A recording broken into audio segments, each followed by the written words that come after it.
Welcome to day 9 of our Christmas countdown series. We stay with international markets, look across the pond, and open the window on European and UK equities. As markets go, both the FTSE and Euro stocks have been challenging new highs this year.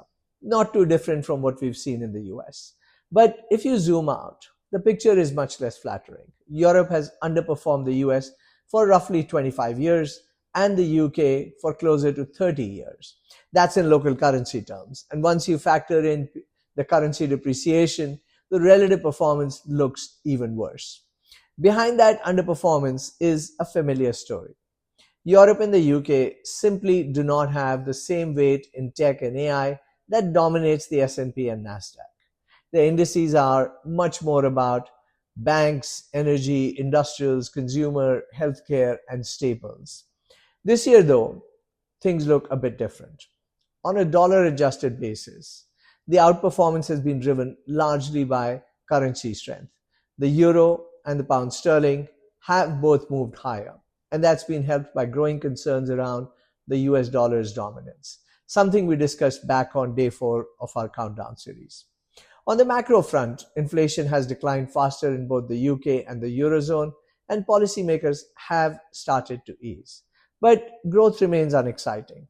In the UK in particular, monetary policymakers still sound reluctant to fully acknowledge what looks like a fairly weak economy.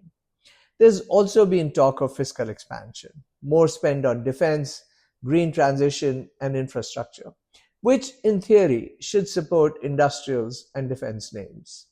But so far, much of it feels more of an aspiration than reality, especially with the constraints of a single currency in Europe and the pressures of what are effectively welfare state models on both sides of the channel. Put all of that together, and it's hard to get excited about Europe and the UK as a whole, at least as an index call. We see more bottom-up stock picking opportunities than top-down allocation. Healthcare, selected luxury, and quality industrial names are areas that still stand out in Europe, rather than the Europe-UK as a macro trade. Come back tomorrow for day 10 when we cover Japan and rest of Asia. This is Sunil Garg from Kenai and Lighthouse Canton.